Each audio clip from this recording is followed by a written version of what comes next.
Okay, we're just going to do a quick couple more tutorials on how to find the equation of a line using the gradient intercept form, or y equals mx plus c. So really quickly, remember c is our y-intercept, m is our gradient. So if we're looking for the c on this one, or the y-intercept, it's -2. So c is equal to -2. That's where it crosses the y-axis. Then, as I said, the easiest way of getting this is to say every time you go across by 1, you're going up this time by 2. So we've got a run of 1 for a rise, and it's a rise this time of +2. Now remember our golden rule when you're doing these, your run is always going across from left to right, and if we go across by 1, we're going up by 2 this time. So our rise for this one is 2 over 1. So remember, gradient is rise over run. So +2 over +1. So it's 2 for our m. So if we're going y equals mx plus c, it's y equals +2, x minus 2, because we're crossing at -2. We don't go plus -2 if it's if your c is negative. Instead of writing a plus there, you just write a minus.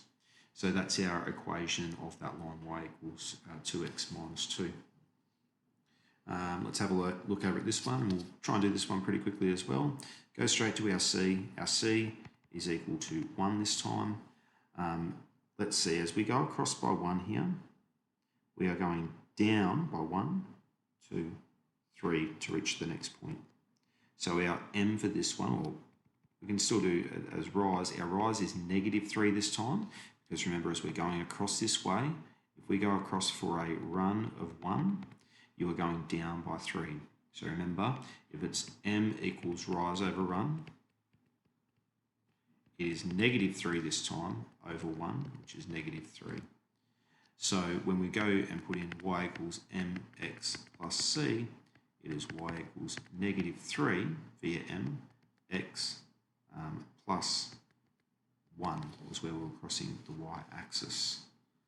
Okay, so remember, this is always a positive gradient when we're going up as we go from left to right, and it's a negative gradient whenever you're going across. So I know straight away here that that's going to be a negative gradient because it's going down as we go from left to right, the line, just generally.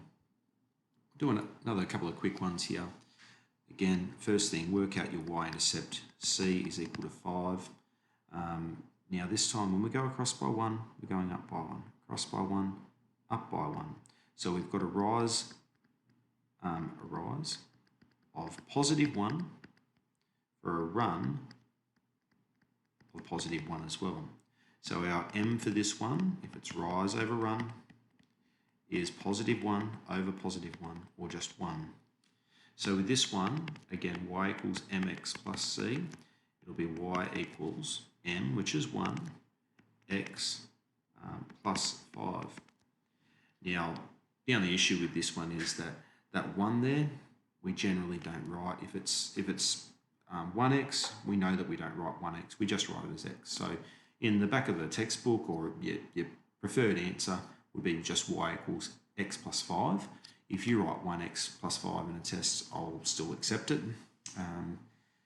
Let's move on to this one here. So our y-intercept, our c, is 0 this time. So it's crossing at the origin, so it's at 0. And then let's work out our gradient. Now this one, when we look at our gradient on this one, we've got to be a little bit careful, because you could be tempted to go, okay, let's go across by 1, and every time we go down by, across by 1, we're going down by 1, 2, but then when we have a look here, that where it's crossing here, if we zoom in as much as we can, you can see it's not perfectly crossing that line there.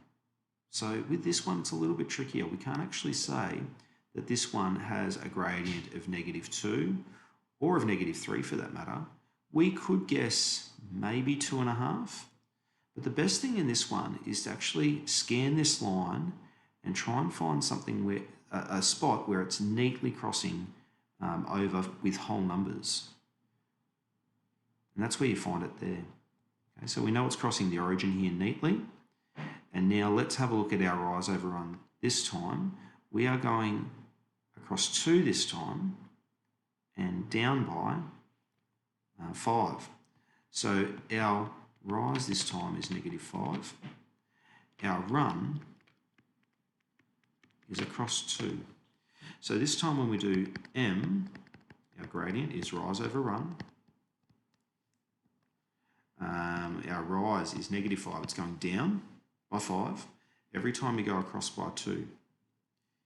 Now, that's probably actually the preferred way of leaving this one. If you can simplify that fraction, you should, but we generally tend to not change that to -2.5. You could, by all means you could, but generally you'll leave it as an improper fraction, which tells us every time we go across by 2, we're going down by 5, okay? This part here tells us every time we are going across by 1, we're going down by -2.5, or going down by 2.5. So when we go to write our y equals mx plus c for this one, it's y equals mx plus c again, but it's going to be y equals our m. Now that's -5 over 2.